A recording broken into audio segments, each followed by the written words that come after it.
6 feet ಇರೋರಿಗೆ ಹಿಂಗ್ calling ಇಟ್ಟಾಗ ಇಲ್ಲಿಗೆ ತಡೆಯುತ್ತೆ. ಇಲ್ಲಿ ಇದು ತುಂಬಾ ಚೀಪ್ ಪ್ಲಾಸ್ಟಿಕ್ ಗುರು. ನೀವು ಸ್ಟ್ಯಾಂಡ್ ನ ಮೆತ್ತಗ್ ಹಾಕಿದ್ರು ಕೂಡ ಅದು ಬೌನ್ಸ್ ಆಗುತ್ತೆ ಸ್ಟ್ಯಾಂಡ್. ನೋಡಿ ಸ್ಕ್ರೀನ್ ಆನೇ ಆಗಲ್ಲ, ಬಟ್ ಗಾಡಿ ಮಾತ್ರ ಓಡ್ತಾ ಇರುತ್ತೆ. ನಿಮ್ಗೆ ಅದಕ್ಕೆ ಯಾವ ತರ ಇಷ್ಟ ಬೇಕು ಆ ತರ ವರ್ಕ್ ಆಗುತ್ತೆ. ಕ್ರೇಜಿ ಏತರ್ ಒಂದೊಂದ್ಸರಿ 5-6 ಸತಿ ಪ್ರೆಸ್ ಮಾಡಿದ್ರೆ ಒಂದ್ಸತಿ ಪ್ರೆಸ್ ಆದಂಗೆ ತಗೊಳುತ್ತೆ ಇನ್ಪುಟ್ ನ. ಬ್ರೇಕ್ ಹಿಡಿದು ನೀವು ಸ್ಟಾರ್ಟ್ ಸ್ಟಾಪ್ ಏನ್ ಮಾಡಿದ್ರು ತಗೊಳಲ್ಲ, ಗಾಡಿ ಆಫ್ ಅಷ್ಟೇ. So how do you do guys, welcome back to my channel, welcome back to another video.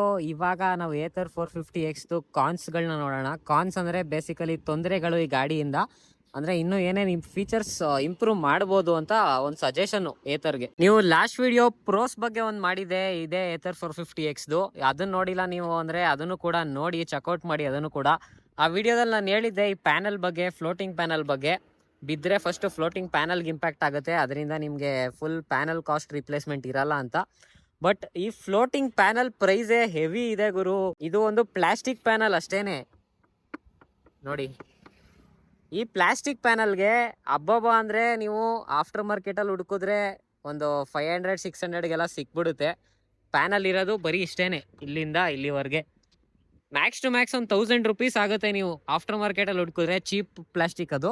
But ಇದು ಸ್ವಲ್ಪ ಹಾರ್ಡ್ ಪ್ಲಾಸ್ಟಿಕ್ ಇದೆ, ಕ್ವಾಲಿಟಿ ಚೆನ್ನಾಗಿದೆ. ಇದ್ರ ಪ್ರೈಸ್ ಬಂದು 3K ಗುರು ಒಂದು ಸೈಡ್ಗೆ. ಇದಕ್ಕೆ 3K, ಲೆಫ್ಟ್ ಸೈಡ್ಗೆ 3K ಆಗುತ್ತೆ ನಿಮಗೆ. ಸೊ ರೀಪ್ಲೇಸ್ಮೆಂಟ್ ಕಾಸ್ಟ್ ಇದ್ರದ್ದು ಕೂಡ ಜಾಸ್ತಿನೇ ಇದೆ. ನೆಕ್ಸ್ಟ್ 450X ಸೆಕೆಂಡ್ ಕಾನ್ ಬಂದು ಏನಂದ್ರೆ, ಈ ಪ್ಯಾನಲ್ ನೀವು ನೋಡ್ತಿದ್ದೀರಾ, ಏರೋಡೈನಮಿಕ್ಸ್ ಒಂದು ಶಾರ್ಪ್ ಅಗ್ರೆಸಿವ್ ಡಿಸೈನು ನಿಮಗೆ ಫ್ರಂಟಿಂದ ನೋಡೋಕೆ ಸಿಗುತ್ತೆ ನೋಡಿ ಇದು. ಬಟ್ ಅದೇ ಬ್ಯಾಕಿಂದ ನೀವು ಈ ಥರ ಕಾಣುತ್ತೆ, ಈ ಥರ ಎಕ್ಸ್ಪೋಸ್ ಆಗಿದೆ ಅದು. ನಾವು ಹಿಂಗೆ ಕುತ್ಕೊಂಡಾಗ ಇಲ್ಲಿ ತಡೆಯುತ್ತೆ. ನನಗೇನು ಅಷ್ಟೊಂದು ಇಂಪ್ಯಾಕ್ಟ್ ಆಗಲ್ಲ. ನಾನು 5'10" ಇದ್ದೀನಿ, ನನ್ನ ಹೈಟ್ ಬಂದು 5'10". 6 ಫೀಟ್ ಇರೋರಿಗೆ ಹಿಂಗೆ ಕಾಲಿಂಗ್ ಇಟ್ಟಾಗ ಇಲ್ಲಿಗೆ ತಡೆಯುತ್ತೆ. ಇಲ್ಲಿ ಹಿಂಗೆ ಟಚ್ ಆಗಿಬಿಡುತ್ತೆ ಫುಲ್ಲು. ಅವ್ರಿಗೆ ಅನ್ಕಂಫರ್ಟೇಬಲ್ ಆಗುತ್ತೆ, ಕುತ್ಕೊಳ್ಳೋಕ್ಕೆ ಆಗಲ್ಲ ಇದರಲ್ಲಿ. ಸೊ ನೀವು 6 ಫೀಟ್ ಏನಾದ್ರು ಇದ್ದೀರಾ ಅಂದರೆ ನೀವು ಈ ಕಾಲನ್ನ ಇಲ್ಲಿ ಹಿಡ್ಕೊಳಕ್ಕಾಗಲ್ಲ, ಇಲ್ಲಿ ಹಿಡ್ಕೊಬೇಕಾಗುತ್ತೆ. ಹಿಂಗೆ ಹಿಡ್ಕೊಂಡು ಓಡಿಸ್ಬೇಕು ನೀವು ಕಾಲನ್ನ. ನೋಡಿ ಈ ಥರ ಪೊಸಿಷನಲ್ಲಿ. ಇದು ಶಾರ್ಟ್ ಡಿಸ್ಟೆನ್ಸ್ಗೆ ಕಂಫರ್ಟೇಬಲ್ ಆಗಿರುತ್ತೆ, ಬಟ್ ಲಾಂಗ್ ಡಿಸ್ಟೆನ್ಸ್ ಹಿಂಗೆ ಕುತ್ಕೊಬೇಕು ಅಂದರೆ ಎಲ್ಲ ಪೇಯ್ನ್ ಆಗಕ್ಕೆ ಸ್ಟಾರ್ಟ್ ಆಗುತ್ತೆ. ಸೊ 6 ಫೀಟ್ ಇರೋರಿಗೆ ಇದೊಂದು ದೊಡ್ಡ ಮೇಜರ್ ಕಾನು. ನೋಡಿ ನನಗೆ ಇಷ್ಟು ಹೈಟ್ ಡಿಫ್ರೆನ್ಸ್ ಇರೋದು, ಇಷ್ಟೆಷ್ಟು ಗ್ಯಾಪ್ ಇರೋದು. ಬಟ್ 6 ಫೀಟ್ ಇರೋರಿಗೆ ಆರಾಮಾಗಿ ಕ್ಲೀನಾಗಿ ಟಚ್ ಆಗುತ್ತೆ. ಇಲ್ಲಿ ಕಂಫರ್ಟೇಬಲಾಗಿ ಕುತ್ಕೊಳ್ಳೋಕ್ಕಾಗಲ್ಲ. ಆ್ಯಂಡ್ ನೀವು ಗಾಡಿನ ಹತ್ಬೇಕಾದ್ರೂ ಹುಷಾರಾಗತ್ತಿ. ಇಲ್ಲಿಂದ ಯಾರು ಕಾಲಿಂಗ್ ಹಾಕೊತಾರೆ ಇಲ್ಲಿ ಓಡಿಸ್ಕೊಳ್ಳೋ ಚಾನ್ಸಸ್ ಇರುತ್ತೆ. ನಾನು ನಿನ್ನೆ ಅಷ್ಟೇ ಓಡಿಸ್ಕೊಂಡು ಇಲ್ಲಿ ಸ್ಕಿನ್ ಔಟ್ ಆಗಿಬಿಟ್ಟಿತ್ತು, ಫೋಟೋ ಹಾಕ್ತಾ ಇರ್ತೀನಿ ನಾನು ನಿಮ್ಗಿಲ್ಲಿ. ಸೊ ಹತ್ಬೇಕಾರೆ ಹುಷಾರಾಗಿದ್ದನ್ನ ನೋಡ್ಕೊಂಡು ಹತ್ಬೇಕು. ನೆಕ್ಸ್ಟ್ ಪ್ರಾಬ್ಲಮ್ ನೋಡೋದಾದರೆ, ಇಲ್ಲಿ ಚಾರ್ಜಿಂಗ್ನ ಹಾಕೊಬೋದು ನಾವು. ಇಲ್ಲಿ ನೋಡಿ, ಇಲ್ಲಿ ಚಾರ್ಜಿಂಗ್ ಸಾಕೆಟ್ ಕೊಟ್ಟಿದ್ದಾರೆ. ಚಾರ್ಜಿಂಗ್ ಸಾಕೆಟ್ ಏನು ಪ್ರಾಬ್ಲಮ್ ಇಲ್ಲ, ಬಟ್ ಈ ಕ್ಯಾಪ್ ಏನಿದೆ ನೋಡಿ, ಇದೇ ಪ್ರಾಬ್ಲಮ್ಮು. ಎಷ್ಟೊಂದು ಜನ ಏತರ್ ಓನರ್ಸ್ ನಾನು ನೋಡಿದ್ದೀನಿ, ಈ ಕ್ಯಾಪೇ ಇರಲ್ಲ ಅವ್ರ ಗಾಡೀಲಿ. ಇದು ತುಂಬ cheap plastic Guru. And spring ಕೂಡ ಅಷ್ಟೇ, ತುಂಬ ವೀಕ್ ಇದೆ ಸ್ಪ್ರಿಂಗು. ಎಳೆದ್ರೆ ಕಿತ್ಕೊಂಡ್ಬರುತ್ತೆ, ಆ ಥರ ಫೀಲ್ ಆಗ್ತಿದೆ ನೋಡಿ. ಶೇಕ್ ಆಗ್ತಾ ಇದೆ ಹಿಂಗೆ ಅಲ್ಲಾಡ್ಸಿದ್ರೇ. ಒಂದು ಫಿಂಗರಲ್ಲಿ ಇದನ್ನು ಶೇಕ್ ಮಾಡ್ಬೋದು. ಇಷ್ಟು ಚೀಪ್ ಪ್ಲಾಸ್ಟಿಕ್ನ ಯೂಸ್ ಮಾಡಿದ್ದಾರೆ ಚಾರ್ಜರ್ ಸಾಕೆಟ್ಗೆ. ಅದೊಂದು ಇಂಪ್ರೂವ್ ಮಾಡಬೇಕು ಏತರ್ ಅವರು. ನೆಕ್ಸ್ಟ್ ಕಾನ್ನ ತೋರ್ಸೋಕ್ಕೆ ನಾನು ಸ್ಟ್ಯಾಂಡ್ ಎತ್ತಿ ಒಂದು ಕೈಲಿ ಹಿಡ್ಕೊಬೇಕು ಗಾಡಿನ. ಏನಕ್ಕಂದರೆ ಕಾನ್ ಇರೋದು ಈ ಸ್ಟ್ಯಾಂಡಲ್ಲಿ ಏನಪ್ಪ ಕಾನ್ ಹುಡ್ಕೋನು ಇವನು ಅಂತ ನೀವು ಯೋಚನೆ ಮಾಡ್ತಾ ಇರ್ತೀರಾ. ಸ್ಟ್ಯಾಂಡಲ್ಲಿ ಏನು ಪ್ರಾಬ್ಲಮ್ ಹುಡ್ಕೋನೆ ಅಂತ. ಸ್ಟ್ಯಾಂಡ್ ನೋಡಿ ನಾರ್ಮಲಾಗಿ ಇಷ್ಟೇ, ಹಿಂಗೆ ಹಾಕೋದ್ರಲ್ಲಿ ಏನು ಪ್ರಾಬ್ಲಮ್ಮು ಹುಡುಕಿರ್ಬೋದು ನಾನು ಅಂತ ನೀವು ಅನ್ಕೊತಾ ಇರ್ತೀರಾ. ಬಟ್ ಪ್ರಾಬ್ಲಮ್ ಏನಂತಂದರೆ, ಈ ಸ್ಟ್ಯಾಂಡು ತುಂಬ ಲೂಸ್ ಇದೆ ಇದ್ರ ಸ್ಪ್ರಿಂಗು. ನೀವು ಅರ್ಜೆಂಟಲ್ಲಿ ಏನಾದ್ರು ಗಾಡಿನ ಜೋರಾಗಿ ಹಿಂಗೆ ಹಾಕಿದ್ರೆ ನೋಡಿ, ಸ್ಟ್ಯಾಂಡ್ ಬಂದೋಯ್ತು ಮೇಲ್ಗಡೆಗೆ. ನೋಡಿ, ರೆಫ್ಯೂಸ್ ಮಾಡ್ಕೊಂಡು ಸ್ಟ್ಯಾಂಡಿಂಗ್ ಹಾಕಿದ್ರೆ ವಾಪಸ್ ಹೋಗ್ಬಿಡುತ್ತೆ ಸ್ಟ್ಯಾಂಡು. ಸೊ ನೀವು ನಿಲ್ಲಿಸ್ಬೇಕಾರೆಲ್ಲ ಡಬಲ್ ಚೆಕ್ ಮಾಡಬೇಕು. ನೀವು ಸ್ಟ್ಯಾಂಡ್ನ ಮೆತ್ತಗೆ ಹಾಕಿದ್ರು ಕೂಡ ಅದು ಬೌನ್ಸ್ ಆಗುತ್ತೆ ಸ್ಟ್ಯಾಂಡು. ನೋಡಿ 2 ಸತಿ ಬೌನ್ಸ್ ಆಯಿತು ನೋಡಿ, ಈ ಥರ ಬೌನ್ಸ್ ಆಗುತ್ತೆ ಸ್ಟ್ಯಾಂಡು.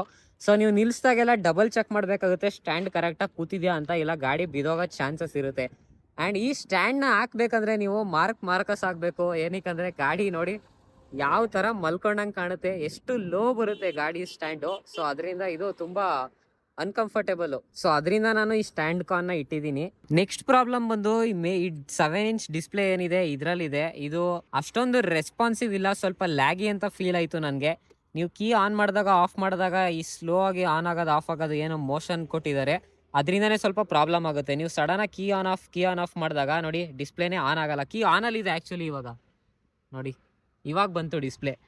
ಇದು ತುಂಬ ಸ್ಲೋ ಇದೆ ನೋಡಿ. ಇವಾಗ ಆಫ್ ಆನ್ ಮಾಡ್ತೀನಿ ನಾನು, ಆಫ್ ಆನ್ ನೋಡಿ ಡಿಸ್ಪ್ಲೇ ಬ್ಲ್ಯಾಕ್ ಇದೆ, ಆನೇ ಆಗಿಲ್ಲ ಇನ್ನೂ.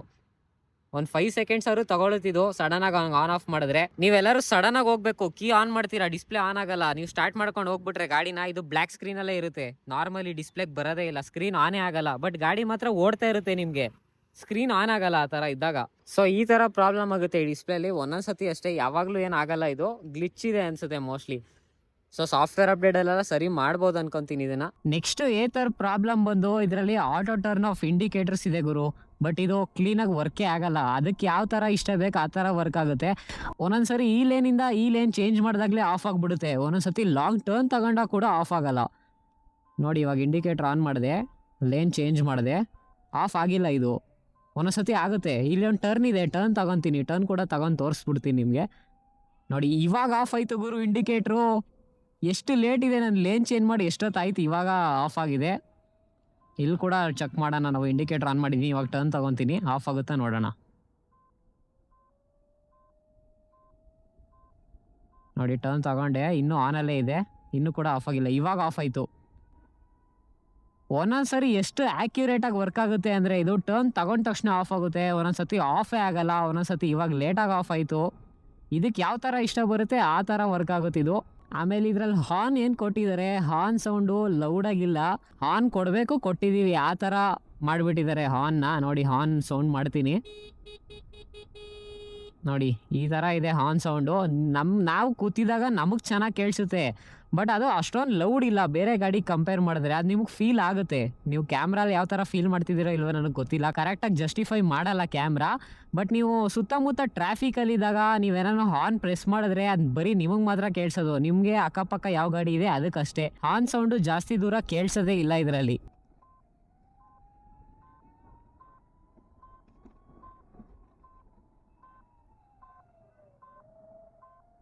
ನೋಡಿ ಟರ್ನ್ ತಗೊಂಡೆ, ಇನ್ನೂ ಆಫೇ ಆಗಿಲ್ಲ, ಬಡ್ಕೊಂತಾನೆ ಐತೆ, ಆಫೇ ಆಗಲಿಲ್ಲ. ನೋಡಿ ಹಿಂಗೆ ನಾನು ಹೇಳಿದ್ನಲ್ಲ ಆಗಲೇ, ಇದಕ್ಕೆ ಯಾವ ಥರ ಇಷ್ಟ ಬೇಕು ಆ ಥರ ವರ್ಕ್ ಆಗುತ್ತೆ ಇದ್ರ ಆಟೋ ಟರ್ನ್ ಆಫ್ ಇಂಡಿಕೇಟರ್ಸು. ಇವಾಗ ಆಫ್ ಆಯಿತು ಗುರು. ನಾನು 100 ಮೀಟರ್ಸ್ಗಿಂತ ಜಾಸ್ತಿನೇ ಬಂದ್ಬಿಟ್ಟಿದ್ದೀನಿ ಟರ್ನ್ ತಗೊಂಡು, ಇವಾಗ ಆಫ್ ಆಗ್ತೈತೆ. ಕ್ರೇಜಿ ಏತರ್. ನೆಕ್ಸ್ಟ್ ಪ್ರಾಬ್ಲಮ್ ಬಂದು ಈ ಜಾಯ್ಸ್ಟಿಕಲ್ಲಿದೆ. ಜಾಯ್ಸ್ಟಿಕ್ ನಿಮಗೆ ಕೊಟ್ಟಿರೋದೇ ಬೇಸಿಕ್ ಫಂಕ್ಷನ್ಸ್ಗೆ. ನಾನು ಪ್ರೋಸ್ ವಿಡಿಯೋ ಏನು ಮಾಡಿದೆ ಅದರಲ್ಲಿ ತೋರಿಸಿದ್ದೆ. ಇದರಲ್ಲಿ 3 ಸೆಕ್ಷನ್ನ ಆಕ್ಸೆಸ್ ಮಾಡ್ಬೋದು ಈ ಜಾಯ್ಸ್ಟಿಕಲ್ಲಿ. ಒಂದು ರೈಡ್ ಸೆಟ್ಟಿಂಗ್ಸು, ಟ್ರ್ಯಾಕ್ಷನ್ ಕಂಟ್ರೋಲ್ನ ಸೆಟ್ ಮಾಡೋಕ್ಕೆ, ಇನ್ನೊಂದು ನ್ಯಾವಿಗೇಷನ್ ಸೆಟ್ ಮಾಡೋಕ್ಕೆ, ಇನ್ನೊಂದು ಬ್ರೈಟ್ನೆಸ್ನ ಸೆಟ್ ಮಾಡೋಕ್ಕೆ. ಈ 3 ಫೀಚರ್ನ ಆಕ್ಸೆಸ್ ಮಾಡೋಕ್ಕೆ ಈ ಜಾಯ್ಸ್ಟಿಕ್ ಕೊಟ್ಟಿರೋದು. ಬಟ್ ಈ ಜಾಯ್ಸ್ಟಿಕ್ಕು ಅಷ್ಟೇ ಕ್ಲೀನಾಗಿ ವರ್ಕ್ ಆಗಲ್ಲ. ಅದಕ್ಕೆ ಯಾವ ಥರ ಇಷ್ಟ ಬೇಕು ಆ ಥರ ವರ್ಕ್ ಆಗುತ್ತೆ. ಒಂದು 5-6 ಸತಿ ಪ್ರೆಸ್ ಮಾಡಿದಾಗ ಒಂದ್ಸತಿ ಕ್ಲಿಕ್ ಆಗುತ್ತಿದ್ದು. ಬಟ್ ಒಂದೊಂದ್ಸತಿ ಫುಲ್ ಆ್ಯಕ್ಯುರೇಟಾಗಿ ಆಗುತ್ತೆ. ಒಂದ್ಸತಿ ಪ್ರೆಸ್ಗೆ ಕರೆಕ್ಟಾಗಿ ಓಪನ್ನು ಸೆಟ್ಟು ಎಲ್ಲ ಆಗಿಬಿಡುತ್ತೆ. ಒಂದೊಂದ್ಸರಿ 5-6 ಸತಿ ಪ್ರೆಸ್ ಮಾಡಿದ್ರೆ ಒಂದ್ಸತಿ ಪ್ರೆಸ್ ಆದಂಗೆ ತಗೊಳುತ್ತೆ ಇನ್ಪುಟ್ನ. ಅದು ಒಂದು ಪ್ರಾಬ್ಲಮ್ಮು. ನಾನು ತೋರ್ಸೋಕ್ಕೆ ಟ್ರೈ ಮಾಡ್ತೀನಿ ಕ್ಯಾಮ್ರಾದಲ್ಲಿ. ನೋಡಿ ಸೆಂಟರ್ ಬಟನ್ ಪ್ರೆಸ್ ಮಾಡಿದ್ರೆ ಇಲ್ಲಿ 3 ಆಪ್ಷನ್ ಬರಬೇಕು, ಬರಲಿಲ್ಲ. ಫಸ್ಟ್ ಕ್ಲಿಕ್ಕು, ಸೆಕೆಂಡ್ ಕ್ಲಿಕ್ ಬರಲಿಲ್ಲ, ಥರ್ಡ್ ಕ್ಲಿಕ್ ಬರಲಿಲ್ಲ, ಫೋರ್ತ್ ಕ್ಲಿಕ್ ಬರಲಿಲ್ಲ, ಫಿಫ್ತ್ ಕ್ಲಿಕ್ಕಿಗೆ ಬಂತು. ನೋಡಿ 3 ಆಪ್ಷನು. 5 ಸತಿ ಕ್ಲಿಕ್ ಮಾಡಿದ್ರೆ ಒಂದು ಸತಿ ತಗೊಂಡೈತೆ. ಸೊ ಈ ಥರ ಇದು ಅಷ್ಟೊಂದು ಆ್ಯಕ್ಯುರೇಟಾಗಿ ವರ್ಕ್ ಆಗಲ್ಲ ಈ ಜಾಯ್ಸ್ಟಿಕ್ಕು. ನೆಕ್ಸ್ಟ್ ಪ್ರಾಬ್ಲಮ್ನ ಹೇಳೋಕ್ಕೆ ನಾನು ಕರೆಕ್ಟಾಗಿರೋ ಡೆಸ್ಟಿನೇಷನ್ಗೆ ಬಂದಿದ್ದೀನಿ, ಹೈವೇಲಿದ್ದೀನಿ. ಈ ಪ್ರಾಬ್ಲಮ್ನ ಇವಾಗ ಎಕ್ಸ್ಪ್ಲೇನ್ ಮಾಡಿದ್ರೆ ನಿಮ್ಗೊಂದು ಅರ್ಥ ಇರುತ್ತೆ. ಇವಾಗ ನೋಡಿ ಇವಾಗ ಹೈವೇಲಿದ್ದೀನಿ ನಾನು. ನೀವು ಫ್ರೆಂಡ್ಸ್ ಜೊತೆ ಯಾರ ಹತ್ರನಾದ್ರು ಹೋಗ್ತಿರ್ತೀರಾ, ಫ್ರೆಂಡ್ಸು ನಾವು ಮಾಮೂಲಿ ಅಂದರೆ ಸ್ವಲ್ಪ ಅದು ಇದು ಅವ್ರಿಗೆ ಗುರ್ಸೋಕ್ಕೆ, ನಾವು ನಮ್ಗೆ ಗುರ್ಸೋಕೆ ಅವರು ಅದು ಇದು ಮಾಡ್ತಾ ಇರ್ತೀವಿ ಗಾಡೀಲಿ, ಸುಮ್ಮನೆ ಹಿಂಗೆ ಮುಟ್ಟೋದು ಅವ್ರ ಗಾಡಿನ ಹಂಗೆಲ್ಲ. ಇಲ್ಲಿ ಕಿಲ್ ಸ್ವಿಚ್ ಏನಿದೆ ನೋಡಿ, ಇದು ನಿಮಗೆ ಮೇಯ್ನು ಪ್ರಾಬ್ಲಮ್ ಆಗಿಬಿಡುತ್ತೆ ಆ ಥರ ಫ್ರೆಂಡ್ಸ್ ನಿಮ್ಮ ಜೊತೆ ಇದ್ದರೆ. ನೋಡಿ ಇವಾಗ ಹೈವೇಲಿ ಹೋಗ್ತಾ ಇರ್ತೀರಾ ನೀವು, ಯಾರು ಫ್ರೆಂಡ್ ಬಂದು ಸಡನ್ನಾಗಿ ಕಿಲ್ ಸ್ವಿಚ್ ಆಫ್ ಮಾಡ್ದ, ಗಾಡಿ ವರ್ಕ್ ಆಗಲ್ಲ. ಆಫ್ ಮಾಡಿದ್ನಲ್ಲ ಅದಕ್ಕೇನಾಯಿತು, ಆನ್ ಮಾಡ್ಕೊಂಡು ಹೋಗ್ತೀನಿ ಅಂದರೆ ಆನ್ ಮಾಡಿದ ತಕ್ಷಣ ಹೋಗಲ್ಲ, ತಗೊಳ್ಳಲ್ಲ ಗುರು ಥ್ರಾಟಲು. ಬ್ರೇಕ್ ಹಿಡಿದು ನೀವು ಸ್ಟಾಪು ಏನು ಮಾಡಿದ್ರು ತಗೊಳ್ಳಲ್ಲ, ಗಾಡಿ ಆಫ್ ಅಷ್ಟೇ. ಇವಾಗ ನೀವು ಗಾಡಿ ಮತ್ತೆ ಸ್ಟಾರ್ಟ್ ಮಾಡಬೇಕಂದ್ರೆ ಹಾಲ್ಟಿಗೆ ಬರಬೇಕು. ಹಾಲ್ಟಿಗೆ ಬಂದರೆ ನೋಡಿ ಆಫ್ ಆಗುತ್ತೆ, ಅವಾಗ ನೀವು ಸ್ಟಾರ್ಟ್ ಮಾಡ್ಕೊಂಡು ಹೋಗ್ಬೇಕು. ನೋಡಿ ಇವಾಗ ಹೋಗ್ತೈತೆ ಗಾಡಿ. ಎಷ್ಟು ಪ್ರಾಬ್ಲಮ್ ಆಗುತ್ತೆ ಗುರು ಅಂದರೆ ಇದು. ನೀವು ನಾರ್ಮಲ್ ನೀವು ಮನೆ ಹತ್ರ ಗಾಡಿ ನಿಲ್ಲಿಸ್ತಾ ಇದ್ದೀರಾ ಅಥವಾ ಅಷ್ಟೊಂದೇನು ಮ್ಯಾಟ್ರ್ ಆಗಲ್ಲ, ಸುತ್ತಮುತ್ತ ಟ್ರಾಫಿಕ್ ಇಲ್ಲ ಅಂದರೆ ಓಕೆ ಏನೂ ಆಗಲ್ಲ. ಬಟ್ ಸುತ್ತಮುತ್ತ ಟ್ರಾಫಿಕ್ ಇತ್ತು, ಸಡನ್ನಾಗಿ ಈ ಥರ ನಿಂತ್ಕೊಂಡ್ಬಿಡ್ದು ಗಾಡಿ ಅಂದರೆ ಹೆಂಗಾಗುತ್ತೆ ಹೇಳಿ ಟ್ರಾಫಿಕ್ ಮಧ್ಯದಲ್ಲಿ ನಮಗೆ. ಆ ಥರ ಫ್ರೆಂಡ್ಸ್ ಇದ್ದರೆ ಮಾತ್ರ ಹಂಗೆ ಆಗಬೇಕು ಅಂತ ಏನಿಲ್ಲ. ಬೈ ಮಿಸ್ಟೇಕಾಗೆ ನೀವೇ ಅಕಸ್ಮಾತ್ ಹಿಂಗೆ ಆಫ್ ಮಾಡಿಬಿಟ್ರೆ ಹೋಯ್ತಲ್ಲ. ಸೊ ಅದೊಂದು ಫೀಚರ್ನ ನಾನು ಹೇಳಬೇಕು ಅಂತ ಅಂದ್ಕೊಂಡಿದ್ದೆ. ನೆಕ್ಸ್ಟ್ ಪ್ರಾಬ್ಲಮ್ ಏನಾಗುತ್ತೆ ಅಂದರೆ ಇದರಲ್ಲಿ ಇ ಸಿಮ್ ಬರುತ್ತೆ. ನಾನು ರಿವ್ಯೂ ವಿಡಿಯೋದಲ್ಲಿ ಹೇಳಿದ್ದೆ, ಇದರಲ್ಲಿ ಇ ಸಿಮ್ ಇದೆ, ಕನೆಕ್ಟಿವಿಟಿಗೆ, ಆ್ಯಪ್ ಕನೆಕ್ಟಿವಿಟಿ ಅದಕ್ಕೆಲ್ಲ ಇ ಸಿಮ್ ಕೊಟ್ಟಿದ್ದಾನೆ. ಇದಕ್ಕೆ ನೋಡಿ ಇಲ್ಲಿ ನೆಟ್ವರ್ಕ್ ತೋರಿಸ್ತಿದೆ ಅದರದ್ದು, ಇ ಸಿಮ್ದು ನೆಟ್ವರ್ಕು. ಇದೇನಾದ್ರು ನೆಟ್ವರ್ಕ್ ಹೋಯಿತು ಅಂದರೆ ಎಲ್ಲರೂ ರೂರಲ್ ಏರಿಯಾಸಲ್ಲಿ ಕೆಲವೊಂದು ಕಡೆ ಜಿಯೋ ನೆಟ್ವರ್ಕ್ ಇರಲ್ಲ. ಜಿಯೋ ಇ ಸಿಮ್ ಬೇಸಿಕಲಿ ಇದರಲ್ಲಿ ಯೂಸ್ ಆಗಿರೋದು. ಜಿಯೋ ನೆಟ್ವರ್ಕ್ ಇಲ್ಲದಾಗ ನೆಟ್ವರ್ಕ್ ಹೋಗ್ಬಿಡುತ್ತೆ. ಆಮೇಲೆ ನೆಟ್ವರ್ಕ್ ಇರೋ ಕಡೆ ನೀವು ವಾಪಸ್ ಬಂದಾಗ್ಲೂ ಇದು ಆ್ಯಪ್ಗೆ ಸಿಂಕ್ ಆಗಲ್ಲ, ಡೇಟಾ ಸಿಂಕ್ ಮಾಡಲ್ಲ. ಇದು ಏತರ್ ಆ್ಯಪಲ್ಲಿ ಎಷ್ಟು ರೇಂಜ್ ಮಿಕ್ಕಿದೆ, ಎಷ್ಟು ಬ್ಯಾಟ್ರಿ ಮಿಕ್ಕಿದೆ, ಯಾವ ಮಾಡಲ್ ಎಷ್ಟು ಕಿಲೋಮೀಟ್ರ್ ಹೋಗ್ಬೋದು ಅಂತೆಲ್ಲ ತೋರಿಸುತ್ತೆ. ಆಮೇಲೆ ನೀವು ಇವತ್ತೇನಾದ್ರು ಓಡಾಡಿದ್ರೆ ನೀವು ಎಲ್ಲಿಂದ ಎಲ್ಲಿಗೆ ಹೋಗಿದ್ರಿ ಅದ್ರ ಲೊಕೇಶನ್ ಎಲ್ಲ ಅಪ್ಡೇಟ್ ಆಗ್ತಾ ಇರುತ್ತೆ. ಅದು ಏನೂ ಆಗಲ್ಲ ಒಂದು ಸತಿ ನೆಟ್ವರ್ಕ್ ಹೋದರೆ. ನೀವು ನೆಟ್ವರ್ಕ್ ಇರೋ ಏರಿಯಾಗೆ ವಾಪಸ್ ಬಂದ್ರೂ ಕೂಡ ಸಿಂಕ್ ಆಗಲ್ಲ. ಅದು ಸಿಂಕ್ ಆಗಬೇಕಂದ್ರೆ ನೀವು ರೀಸ್ಟಾರ್ಟ್ ಮಾಡಬೇಕು ಗಾಡಿನ ಒಂದು ಸತಿ, ಆವಾಗಲೇ ಸಿಂಕ್ ಆಗೋದದು. Scooter is out of range ಅಂತ ಬರುತ್ತೆ, ಇಲ್ಲ ಸ್ಕೂಟರ್ ಸಿಂಕ್ ಅನ್ಸಕ್ಸಸ್ಫುಲ್ ಅಂತೇನೋ ಬರುತ್ತೆ ಒಂದು ಸತಿ ರೇಂಜಿಂದ ಹೊರಗಡೆ ಹೋದರೆ. ಆವಾಗಿಂದು ನೀವು ಓಡಾಡಿದ ಡೇಟಾ ಬೇಕು, ಎಷ್ಟು ಕಿಲೋಮೀಟ್ರ್ ಓಡಾಡಿದ್ರಿ ಆ ದಿನಕ್ಕೆ ಅಂತೆಲ್ಲ ಟ್ರ್ಯಾಕ್ ಮಾಡೋಕ್ಕಾಗಲ್ಲ ಅವತ್ತು. ಅದು ಒಂದು ಪ್ರಾಬ್ಲಮ್ಮು ಇದರಲ್ಲಿ. ಇನ್ನೊಂದೇನು ಪ್ರಾಬ್ಲಮ್ ಅಂದರೆ ಈ ಗಾಡಿ ಪ್ರೈಸ್ ಬಂದು 2 ಲಕ್ಷ ಒಂದು ಸ್ಕೂಟಿ ಕೊಡ್ತಿದ್ದೀರಾ ಅಂದರೆ ಅದೇನು ಕಡಿಮೆ ಅಲ್ಲ. 2 ಲಕ್ಷ ಪ್ರೈಸ್ ರೇಂಜಲ್ಲಿ ನಿಮ್ಗೆ ಒಂದು ABS ನೋಡೋಕ್ಕೆ ಸಿಗಲ್ಲ, ಆ್ಯಂಟಿ ಲಾಕ್ ಬ್ರೇಕಿಂಗ್ ಸಿಸ್ಟಮು. ಇದರಲ್ಲಿ ಕಂಬೈನ್ಡ್ ಬ್ರೇಕಿಂಗ್ ಸಿಸ್ಟಮ್ ಸಿಗುತ್ತೆ, CBS ಸಿಗುತ್ತೆ. CBS ಅಂದರೆ ರೇರ್ ಬ್ರೇಕ್ ಹಿಡಿದ್ರೆ ಫ್ರಂಟು ರೇರು ಎರಡು ಅಪ್ಲೈ ಆಗುತ್ತೆ, ಅದರಿಂದ ಬೇಗ ನಿಂತ್ಕೊಳ್ಳುತ್ತೆ ಸ್ಕೂಟರು. ಬಟ್ ABS ವೀಲ್ನ ಲಾಕ್ ಮಾಡೋದು ತಡೆಯುತ್ತಲ್ಲ, ಅದು ಸಿಗಲ್ಲ ನಿಮಗೆ ಇದರಲ್ಲಿ. 2 ಲಕ್ಷ ಕೊಡ್ತಾ ಇದ್ರು. ಅದಾದಮೇಲೆ ಇನ್ನೂ ಒಂದು ಪ್ರಾಬ್ಲಮ್ ಏನಂದರೆ ಇದರಲ್ಲಿ ಹಜಾರ್ಡ್ ಲೈಟ್ಸ್ ಇಲ್ಲ. ಅದೇನು ಅಷ್ಟೊಂದು ಮ್ಯಾಟರ್ ಆಗಲ್ಲ ಸ್ಕೂಟರ್ಸ್ಗೆ. ಪಾರ್ಕ್ ಮಾಡಿದಾಗೆಲ್ಲ ಹಜಾರ್ಡ್ ಲೈಟ್ ಹಾಕ್ತಾರಲ್ಲ, 4 ಇಂಡಿಕೇಟರು ಒಟ್ಟಿಗೆ ಬ್ಲಿಂಕ್ ಆಗುತ್ತೆ, ಅದನ್ನು ಹಜಾರ್ಡ್ ಲೈಟ್ ಅಂತ ಕರೀತಾರೆ. ಹಜಾರ್ಡ್ ಲೈಟು ನೀವು ರಿವರ್ಸ್ ಆನ್ ಮಾಡಿದಾಗ ಆನ್ ಆಗುತ್ತೆ, ಅದು ಬಿಟ್ಟರೆ ಎಮರ್ಜೆನ್ಸಿ ಪ್ಯಾನಿಕ್ ಬ್ರೇಕಿಂಗ್ ಮಾಡಿದಾಗ ಆನ್ ಆಗುತ್ತೆ. ಸಡನ್ನಾಗಿ ಏನೋ ಬಂತು, ನೀವು 2 ಬ್ರೇಕ್ನು ಫುಲ್ಲು ಗಟ್ಟಿಯಾಗಿ ಸ್ಕ್ವೀಸ್ ಮಾಡಿದ್ದೀರಾ ಅಂದರೆ ಆವಾಗ ಕೂಡ ಆನ್ ಆಗುತ್ತೆ ಹಜಾರ್ಡು. ಬಟ್ ನೀವು ಮ್ಯಾನ್ಯಲಾಗಿ ಆನ್ ಆಫ್ ಮಾಡೋಕ್ಕೆ ಯಾವ ಮೋಡೇ ಇಲ್ಲ ಇದರಲ್ಲಿ, ಬಟನ್ ಇಲ್ಲವೇ ಇಲ್ಲ ಅದಕ್ಕೆ. ಆ್ಯಂಡ್ ಸ್ಕ್ರೀನಲ್ಲಿ ಕೂಡ ಯಾವುದೇ ಮೋಡ್ ಇಲ್ಲ ಆನ್ ಆಫ್ ಮಾಡೋಕ್ಕೆ. ಸೊ ಇಷ್ಟ ಆಗಿತ್ತು ಇದ್ರ ಕಾನ್ಸ್ಗಳು, ಪ್ರಾಬ್ಲಮ್ಸ್ಗಳು ಏತರ್ 450X ಅಲ್ಲಿ. ಇದರಲ್ಲಿ ಮೇಜರ್ ಇರೋದು software based problems. Software based ಪ್ರಾಬ್ಲಮ್ಸ್ನೆಲ್ಲ ನಾವು ಕರೆಕ್ಟ್ ಮಾಡ್ಬೋದು ಮುಂದಕ್ಕೆ ಹೊಸ ಸಾಫ್ಟ್ವೇರ್ ಕೊಟ್ಟು. ಬಟ್ ಡಿಸೈನ್ ಫ್ಲಾಸ್ ಏನಿದೆ, ಈ ಕಾಲ್ ತಡಿಯೋದು, ಆಮೇಲೆ ಸ್ಟ್ಯಾಂಡು, ಇವೆಲ್ಲ ನಾವು ಸರಿ ಮಾಡೋಕ್ಕಾಗಲ್ಲ. ಒಂದ್ಸತಿ ಗಾಡಿ ಮ್ಯಾನುಫ್ಯಾಕ್ಚರ್ ಆದಮೇಲೆ ಇದನ್ನ ಸರಿ ಮಾಡೋಕ್ಕಾಗಲ್ಲ. ನೆಕ್ಸ್ಟ್ ಅಪ್ಕಮಿಂಗ್ ಜನ್ರೇಷನ್ ಸೇಲ್ಸ್ ಬರುತ್ತೆ, ಅದನ್ನ ಇಂಪ್ರೂವ್ ಮಾಡ್ಬೋದು ಬೇಕಾದ್ರೆ ಏತರ್ ಕಂಪ್ನಿಯವರು. ಸೊ ಇಷ್ಟ ಆಗಿತ್ತು ಏತರ್ 450Xದು ಕಂಪ್ಲೀಟ್ ಕಾನ್ಸ್ಗಳು. ನನಗೆ ಇದುವರೆಗೂ ಏನೇನು ಫೀಲ್ ಆಗಿದೆ ಅಷ್ಟನ್ನು ನಾನು ಹೇಳಿದ್ದೀನಿ. 4000 ಕಿಲೋಮೀಟ್ರ್ ಓಡಿಸಿದ್ದೀನಿ ಗಾಡಿನ. ಇಷ್ಟು ಓಡಿಸಿರೋ ಜರ್ನಿಲಿ ನಾನು ಇಷ್ಟು ಫೈಂಡ್ ಔಟ್ ಮಾಡೋಕ್ಕಾಗಿದೆ ಅಷ್ಟೇ. ಇನ್ನು ಮುಂದೆ ನನ್ನ ಹತ್ರನೇ ಇರುತ್ತೆ ಗಾಡಿ, ಮುಂದೆ ಏನೇನು ಪ್ರಾಬ್ಲಮ್ಸ್ ಬರುತ್ತೆ ಎಲ್ಲನೂ ಅಪ್ಡೇಟ್ ಮಾಡ್ತಾ ಹೋಗ್ತೀನಿ ನಿಮಗೆ. ನನ್ನ ಚಾನಲ್ಗೆ ಸಬ್ಸ್ಕ್ರೈಬ್ ಮಾಡ್ಕೊಂಡಿಲ್ಲ ಅಂದರೆ ಸಬ್ಸ್ಕ್ರೈಬ್ ಮಾಡ್ಕೊಳ್ಳಿ, ಆ್ಯಂಡ್ ಬೆಲ್ ಐಕಾನ್ ಕೂಡ ಕ್ಲಿಕ್ ಮಾಡೋದು ಮರಿಬೇಡಿ. ನಾನು ಯಾವುದೇ ವೀಡಿಯೋಸ್ ಹಾಕೋರು ನಿಮಗೆ ಫಸ್ಟ್ ನೋಟಿಫೈ ಆಗುತ್ತೆ. ವಿಡಿಯೋ ನಿಮ್ಗೆ ಇಷ್ಟ ಆಗಿದ್ರೆ ಒಂದು ಲೈಕ್ ಕೊಡಿ.